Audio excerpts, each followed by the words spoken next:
pada tahun ini. Sama ada perkara-perkara yang kita telah laksanakan pada tahun lepas telah mencapai objektif ataupun tidak. Jadi kita harus muhasabah. Kita harus usaha memperbaiki dan kita harus perkasakan lagi program-program kita demi melestarikan perkhidmatan hal ehwal Islam terus kekal relevan. Saudara-saudari yang sekalian, tahun 2014 tidak menjanjikan jalan yang mudah bagi kita. Di penghujung, kalau kita lihat di penghujung tahun 2013, kita disibukkan dengan isu Syiah dan kita harap isu ini dapat selesai pada tahun lepas.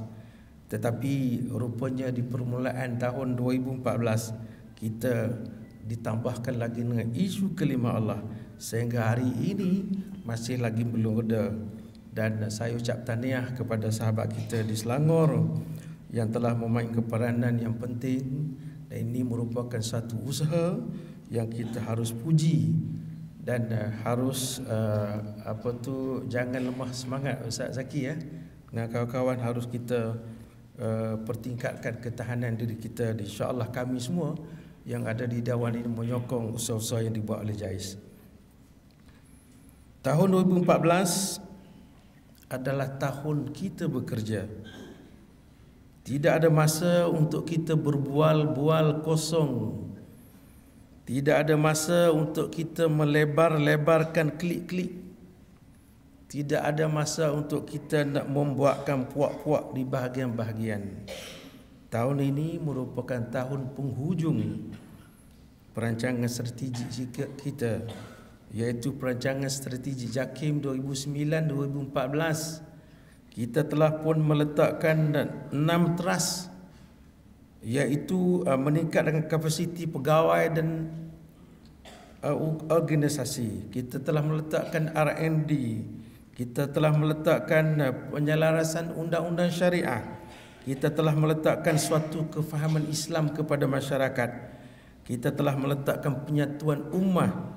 Kita telah meletakkan pengurusan halal. Ini 6 teras yang kita telah letakkan. Dan kita telah ada berpuluh-puluh strategi. Dan kita telah bina beratus-ratus program. Kita menaruh harapan yang tinggi, termasuk JAKIM dan JAWI. Di akhir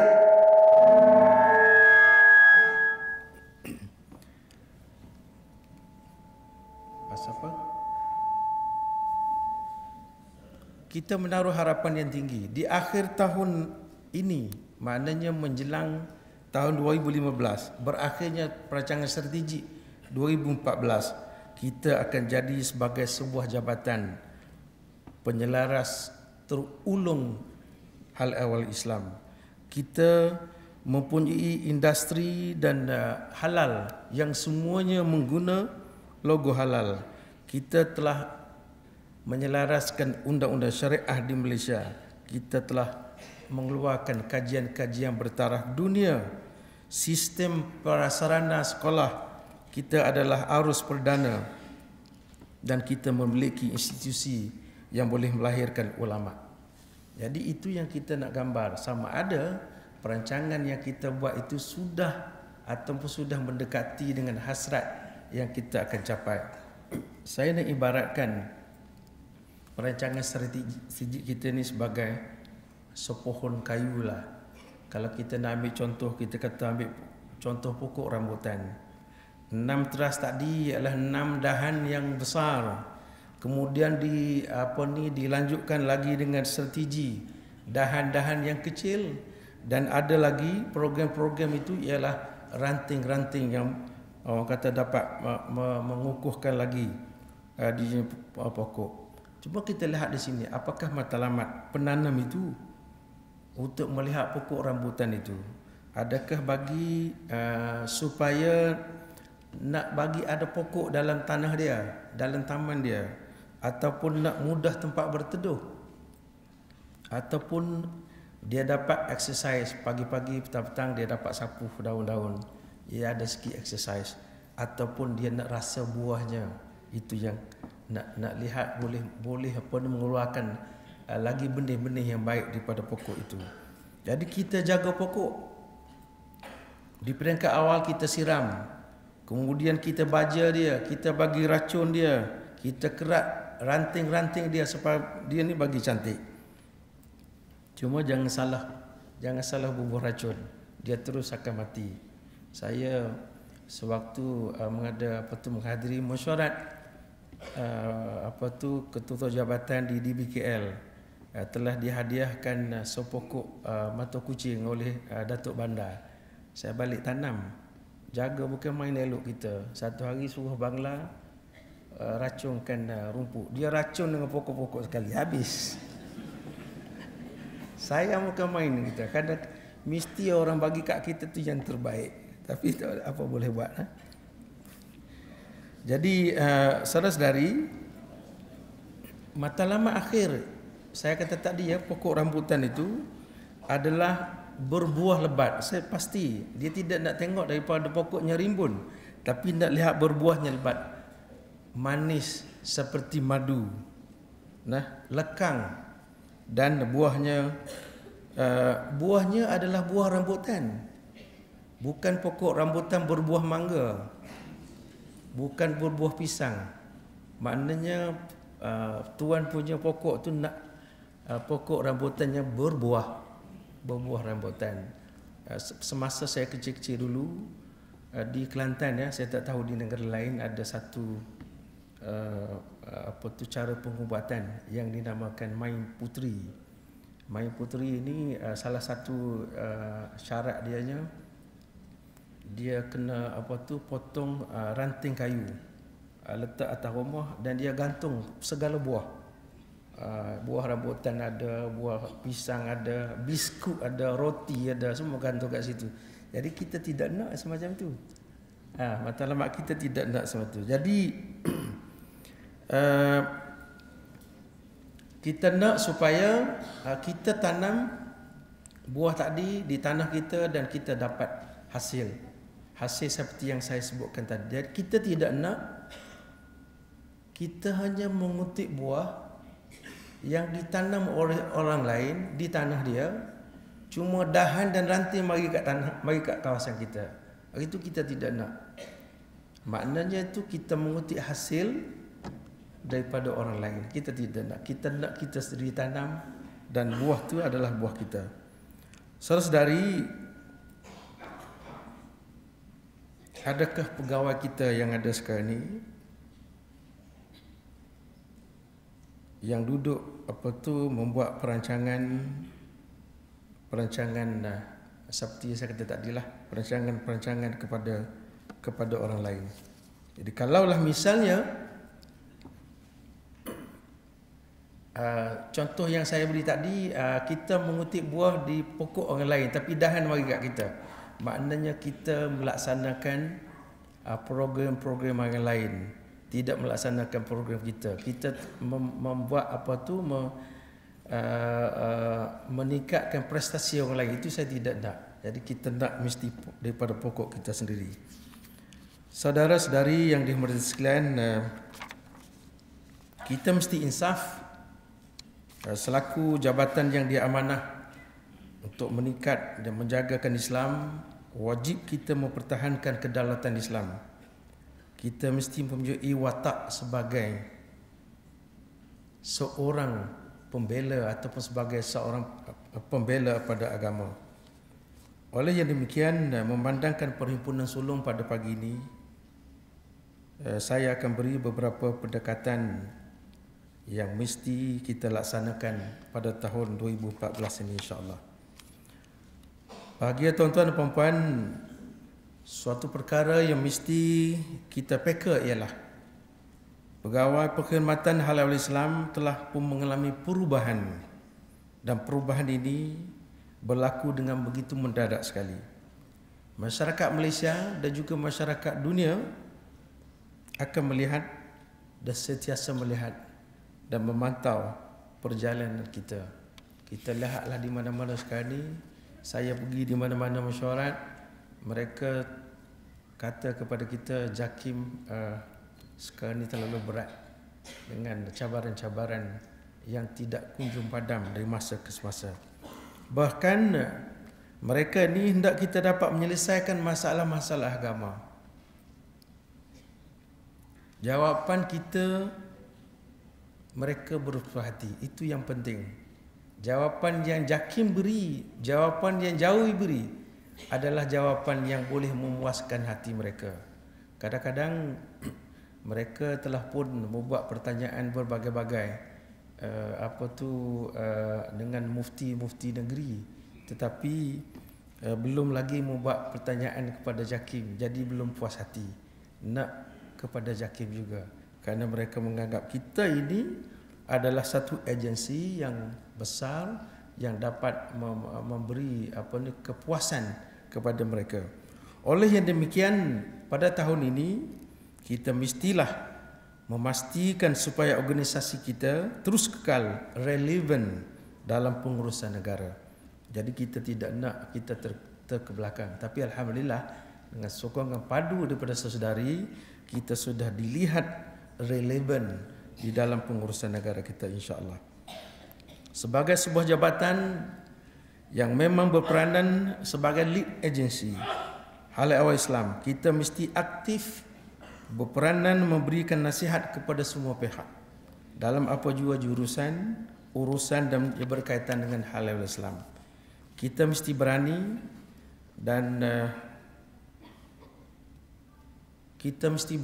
dan berada di luar kepompong dalam skala besar untuk kita melaksanakan program-program sehingga kepada peringkat antarabangsa. Kita tidak boleh lagi hanya menjalankan tugas-tugas sebagai sekretariat dan juga rutin-rutin harian saja. Sebagai contoh, bahagian fatwa misalnya, melalui Jabatan Kuasa Fatwa Kebangsaan mesti mencari jalan untuk memberi nasihat-nasihat fatwa dan input kepada seluruh kementerian dan jabatan, termasuk agensi swasta di Malaysia, termasuk kepada para ulama, para umara dalam perkara-perkara yang melibatkan dasar negara. Kita nak, maknanya bahagian fatwa Ustaz Mazlan nanti kita akan redah satu kementerian untuk memberi penjelasan yang sebenar. Kalau melalui penulisan mungkin mereka belum terfikir, kita bawa Tan Sri Syukur, pengurusi kita, untuk menghadap satu-satu. Dengan cara begitu mungkin satu demi satu perubahan ke arah Islami akan dapat kita capai, insya-Allah. Saudara-saudari, saya nak ucapkan tahniah kepada bahagian perancangan dan penyelidikan serta lain-lain bahagian yang berkaitan hasil pembentangan JAKIM kepada MKN tentang Komanggo. Alhamdulillah, petang semalam KDN telah mengesahkan bahawa Komanggo adalah sebuah pertubuhan haram. Ini usaha kita, maknanya kita pergi saja ke mana-mana agensi.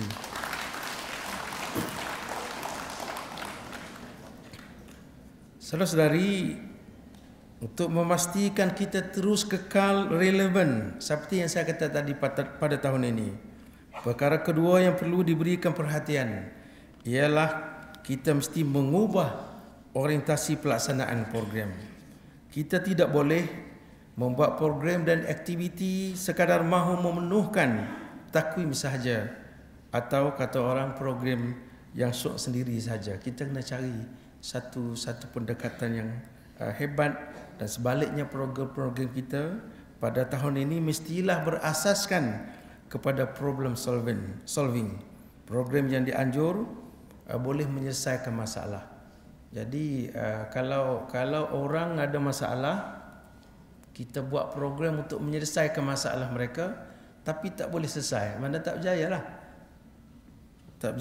Jadi kita kena lihat. Saya kira perkara ini penting supaya seluruh bahagian benar-benar memahami apakah tujuan kita menganjurkan program berkenaan. Di situlah kita akan mengenal pasti apakah sebenar-benarnya bentuk program yang perlu kita anjurkan. Saudari, saya nak bawa sebuah cerita seorang saintis Einstein. Betul saya sebut, saya tak ingat ni. seorang saintis terkenal. Satu hari berkebetulan dengan satu flight, bukan dengan saya, dengan Mr. Beam. Ada kenal Mr. Beam? Pernah jumpa? Tak pernah. Ada? Pernah? Kebetulan satu flight dengan Mr. Beam, Einstein ini. Dan duduk sebelah menjelah pula dalam kapal terbang tu, seat sebelah menjelah. Jadi perjalanan mereka berdua ni agak jauh. Selepas 1 jam perjalanan, sudah pun diberi makan oleh pramugari. Kemudian dia mula bersembang.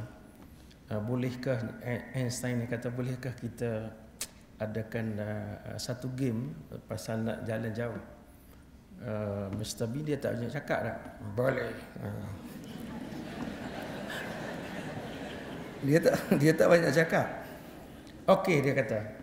Einstein kata, saya akan kemuka, oleh kerana dia saintis terkenal dunia, saya akan kemukakan soalan kepada kamu. Sekiranya kamu tidak boleh jawab, kamu kena bayar saya $5. Dia pun hangguk. Dia tak ada bercakap lah. Mr. Cuba tengok cerita dia, tak ada cakap dah. Dia pun hangguk. Kalau misalnya kamu tanya saya satu soalan dan saya tidak boleh jawab, saya akan bagi kamu $500. Sukalah dia. Jadi Einstein pun bagi soalan. Dia kata, berapa jarak di antara matahari dengan bulan? Mana Mr. Bean tahu? Ke dia tahu? Ada orang tahu tak? Ada orang tahu tak? Jarak matahari dengan bulan.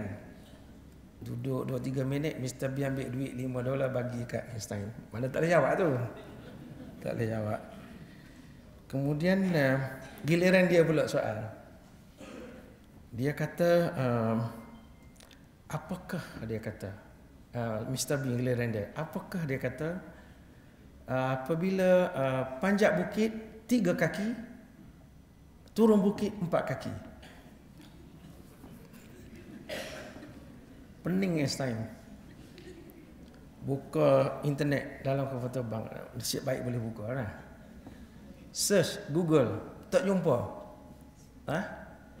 Telefon kat bawah cari talian hayat pun tak jumpa. Tanya fellow fatwa pun tak boleh ke?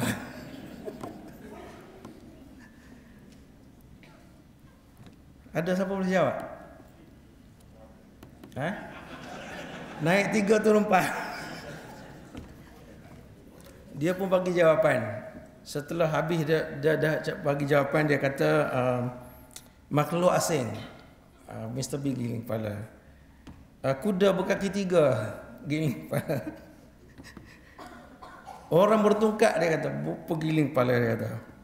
Jadi maknanya tak boleh nak jawab. Lebih 1 jam duk cari jawapan, semua tak dapat. Dia pun ambil duit $500 bagi Mr. Beam. Seronok Mr. Beam. Tengah duk cari, dia tak puas hati. Einstein ni tak puas hati kerana Mr. Beam apa jawapan tak tahu. Akhirnya dia tanya, apa sebenarnya jawapan kepada Mr. Beam? Mr. Beam, kita tengok TV mana ada jawapan tak? Jarang bercakap lah. Dia pun ambil duit $5 bagi kat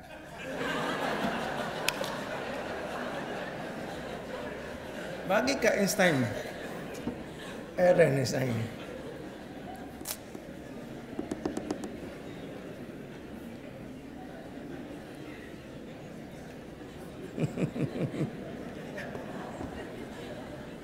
Semasa dia bagi itu, dia kata apa lah hati dia? Einstein kena perbodoh dia. Aku pun tak tahu jawapan dia. Dia sendiri buat soalan, dia pun tak tahu jawapan. Jadi maksudnya nak kembali kepada kita. Program-programnya kita buat tu mestilah kita tahu nak tuju ke mana. Jangan kita buat tak tahu. Buat main banyak buat, habis duit aja orang lah. Tapi tak tahu tuju. Masalah orang tak selesai. Kita nak selesai masalah orang, tak boleh selesai. Kenapa lari? kita pergi masalah duduk di Johor, kita pergi ke Perak, habislah. Tak akan jumpa.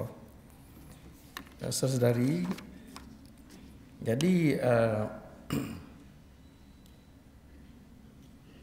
seperti saya kata tadi, kita harus merangka program yang boleh kita tahu objektifnya, yang kita boleh tahu matlamatnya, yang boleh menyelesaikan masalah-masalah. Saudara-saudari, tentunya program yang dianjurkan oleh kita ini dapat menyelesaikan masalah seperti yang saya kata tadi. Perlu melalui kajian dan penyelidikan, dan selepas tamat program perlu kita analisa untuk mengenal pasti apakah masalah yang kita hadapi telah selesai ataupun memerlukan tindakan susulan. Secara ringkas, apabila kita mengenal pasti masalah tersebut, maka itu asas kepada kejayaan program kita dapat menyelesaikan masalah, problem solving. Ini adalah mekanisme untuk memastikan kita lebih objektif, strategik dan juga terarah. Sehubungan dengan itu, saya minta seluruh sektor di JAKIM memperincikan perkara ini di peringkat pelaksanaan, dan saya mahu program-program JAKIM dan JAWI pada tahun ini boleh diukur kejayaannya secara objektif dan juga bertulis. Kita tidak nak secara lisan, lapor-lapor secara lisan boleh, tapi kita nak juga secara bertulis. Saudara-saudari sekalian, walau sehebat mana pun dan setebal mana pun dokumen strategik yang kita buat dan kita lapor yang terakhir ni di Melaka, ia tidak akan berjaya jika kita tidak membuat perubahan sikap kepada diri kita sendiri. Sekiranya budaya kerja kita masih ditakut lama, tidak proaktif, malas berfikir, tidak setia kepada jabatan, selama itulah kita akan jauh ketinggalan di belakang. Apatah lagi sekiranya tenaga yang ada di sekeliling kita mempunyai masalah disiplin dan juga integriti. Pada tahun lepas, 8 kes telah kita bawa ke Lembaga Tata Tertib JAKIM yang melibatkan buang kerja, turun pangkat dan juga tindakan secas. Sebenarnya berat hati saya untuk membuat keputusan-keputusan seperti ini, tapi apa boleh buat, demi untuk menjaga maruah saudari, terpaksa saya lakukan juga walaupun dengan berat hati. Sesetengah kes kita ambil masa yang begitu panjang, kita beri peluang kepada mereka yang terlibat untuk memperbaiki.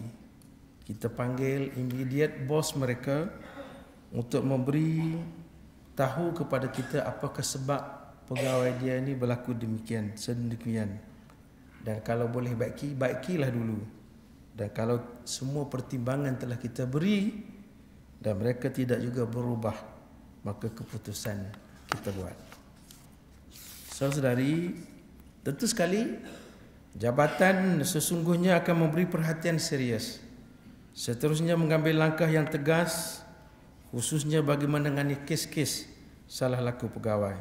Dan saya dan pengurusan tertinggi JAKIM sekali-kali tidak akan berkompromi dalam kes salah laku, termasuk kesalahan rasuah dan sebagainya. Langkah ini adalah untuk memastikan imej dan prestasi jabatan kita sebagai sebuah agensi agama sentiasa dipandang tinggi oleh masyarakat dan akan terus terpelihara. Kerjasama semua pihak amat perlu dan kita perlu mempunyai nilai integriti yang tinggi dan amanah dalam menjalankan tugas-tugas yang diberikan kepada kita.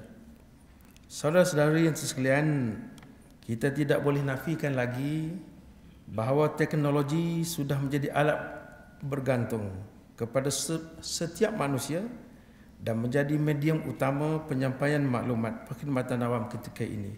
Hari ini, dengan satu klik sahaja seantero dunia dapat mengikuti program kita.